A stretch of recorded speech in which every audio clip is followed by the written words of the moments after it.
Hey there, I'm Emgris, I'm from Russia, and I heard that we should be waiting for the second wave of the virus. Some countries are already suffering from that, like some states in the USA has been closed due to the new breakout, and Spain is also like something is happening over there. So I decided to show you what's going on in Moscow right now and what measures are we taking, and are we afraid of the second wave. So stay tuned. Let me tell you about what's going on in Moscow right now, because that's where I am. So nearly everything is opened, and people, I guess, are trying to forget that there was a quarantine, because people try to attend some events that are sometimes happening with all the precautions. But in general, people are not giving much thought nowadays to the quarantine, just because people are tired of wearing masks and gloves, and as you can see, people aren't obeying this rule. If we're talking about some places that you can visit right now, that's mostly any place. I mean, summer terraces are opened, cafes and pubs are opened, even gyms are opened. There is an interesting fact about gyms, because they actually have, at least my gym, it has a system where you should book online your visit, even though you're just like free visiting, you're just visiting the gym without a trainer, without any class. So you should go to the website and book the time online, and then go to the gym to this time. But does this system work? Not really. I mean, sometimes you can't book the time online, and you can just go there and just enter the gym, and they don't actually check. I mean, maybe they have the system that won't allow you to enter the gym without the pre-booked time, but I think they don't actually check it. That's just because they should make the system. Also, they rearranged the equipment, and they closed every second equipment, so you can't have two people working out close to each other. But I'm pretty glad that they, before doing that, they actually rearranged the equipment, and they blocked the least favorite ones, or the ones that have doubles. So they had two items of the same equipment, and they just closed one of them. That's pretty logical. And I don't know why. Either it's because of this system, or because people are scared of the virus, or maybe just people left Moscow to live in their dachas and villages and some smaller towns. Right now, their gym is not crowded at all, even at like 6-7 p.m.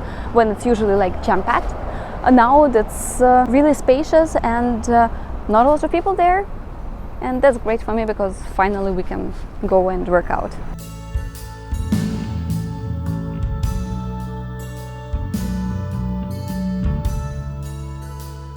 What do you think?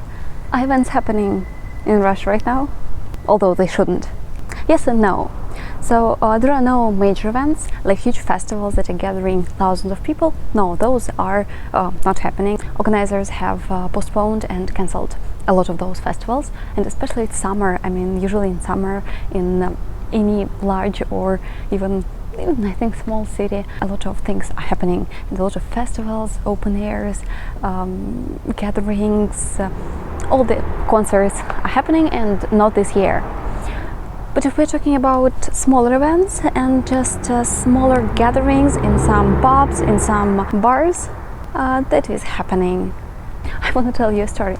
When I was in Samara like a couple of weeks ago, I knew that there is this bar in an old building, and they have an access to their own tiny yard, and there is a bar in this yard. I heard that it is opened, and concerts are being held there with not big crowds, but like the crowds are limited up to like 20, 30, I'm not sure about the numbers, but still there are limited number of tickets. But if we're talking about just Friday night, Thursday night, Saturday night, some really casual occasions with just people going there and having a drink, basically what is happening is that when you enter the building, they ask you to put on a mask, they give you hand sanitizer, you do all these things, you pay for the entrance, and there is this really strict guard who checks that you have done all they need you to do. Then you go behind his stall, you take a turn so he won't see you, and people usually take off their masks and they just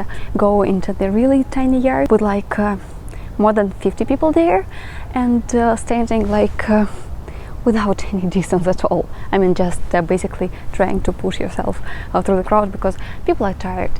People want to get some new emotions. They want to connect with their friends, just to have some fun that they're used to. I mean, that's not right, but I can understand the people that just lack some communication and they lack some good emotions right now. First of all, I should say that regions are mostly open right now for traveling, and you can actually travel within Russia and visit different regions. Some of the regions are just opened and you can visit them freely. Others are opened only if you show the result of the COVID test. Others, no, I think no region requires a quarantine right now. So you can just go there and either just enter the region and there will be no checkups, or you will have to pass the test, and it should be valid 3 days, I think, something like that.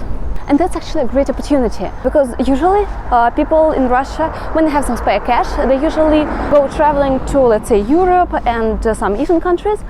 But right now, when they can't do that because borders are closed, finally they are exploring their own country, and we have a lot of interesting places and things to see here. In case you want to go sunbathing and just enjoy the sea, you can go to some southern regions. And if you want to see some mountains, some I don't know, nature and picturesque views, we also got you covered. I personally this time visited I think 4 or 5 new regions. I should calculate them actually, and that's really great opportunity to see the country. And actually the government has a new policy on that. If you want to know how Russians can get some money to travel from the government, just stay tuned.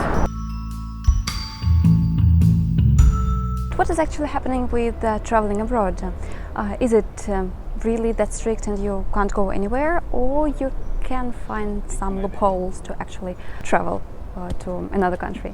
Even several weeks ago, you couldn't travel anywhere. There were no ways how you can leave the country. Then gradually they were lifting up all those restrictions, and you could travel to Turkey, for instance, and probably you all know that you can fly from Turkey nearly everywhere, and a lot of people were using this loophole to travel to Europe or some other countries. That was risky, but I know that it worked. But even before that, there was the way how you can travel at least somewhere. Maybe you know that Russia doesn't have a proper border with Belarus, with Belarusia. There are no controls, there are no customs, usually they don't even check your documents, so you can travel freely. During the quarantine, the border was sort of being locked. I mean, you can't just go there via like train, but people still found some ways, because cars were still driving from one country to another, and you could I don't know, maybe give a bribe or just find some control posts that were kind of not that strict, and they could let you. So a lot of people were traveling to other countries via Belarus. But just several days ago, new rules were applied, and Russia is opening borders with 3 countries. Can you guess what they are? So it's Turkey. Just I think because we have a huge touristic flow to Turkey, and they're really interested in our tourists. Also, Russians are too used to having their holiday in Turkey, and they want to do that. I guess that's the reason, maybe not. Okay, 3 countries. Second one is the UK. That's also kind of logical, because a lot of Russian politicians and just wealthy people either live in the UK, or they have their kids studying there, or just they have very tight connections with the UK. Okay, we've talked about 2 countries out of 3. Can you guess what country is the third? It's Tanzania. It's Tanzania. Yeah, you heard me correctly. Tanzania. So, I mean, out of all the countries, why did they pick that one? I literally have no idea. There were a lot of jokes about that, and one of the aggregators, like the website where you can book some flight tickets, they actually counted the statistics, and after this news, demand for tickets to Turkey rose like 3 times, to the UK 7 times, and to Tanzania the demand was 70 times higher than it used to be. Just because people didn't know where Tanzania is, that you can travel there, and I think we don't even need to get a visa to go there, so it's like a visa-free country for Russians. I'm actually also considering going to Tanzania, because like why not?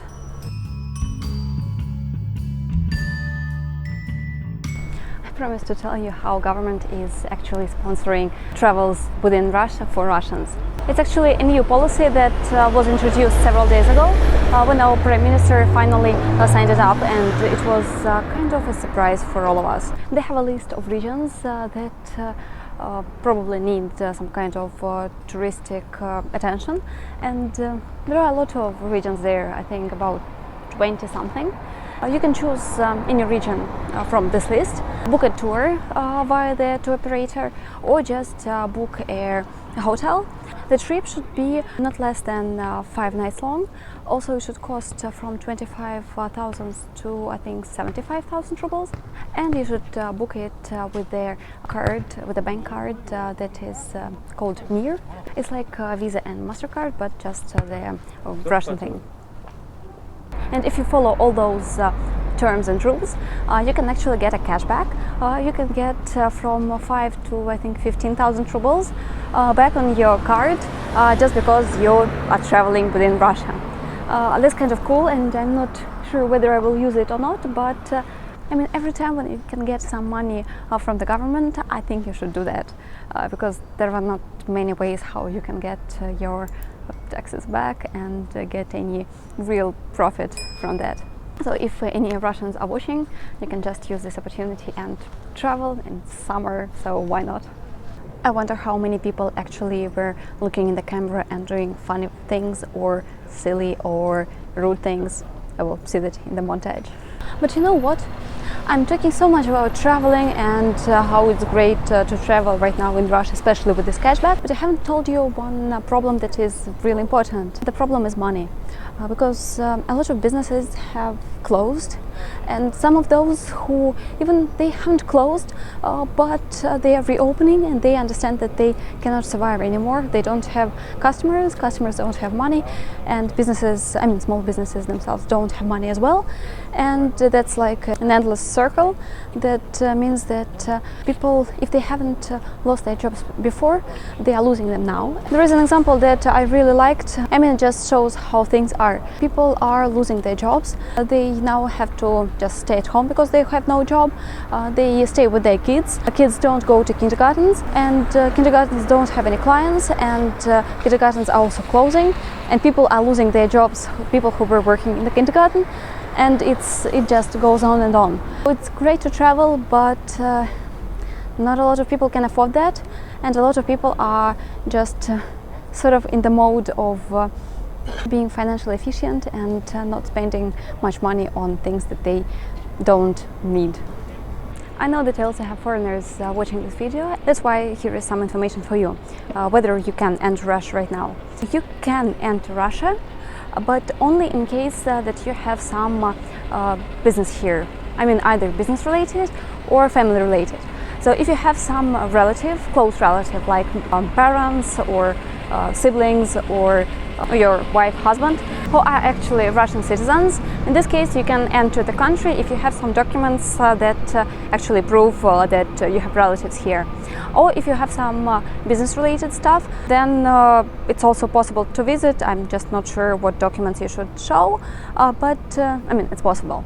But the rules are changing nearly every day now, and you'd better check the rules on the official website before buying tickets or planning a trip.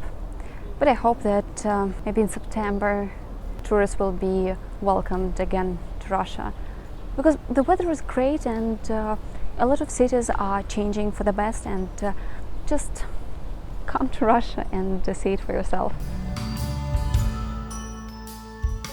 Have you got any questions about Russia? Leave them in the comments below. Don't forget to subscribe to this channel. Links to my other social media in the description below. I'll see you there as well. And see ya!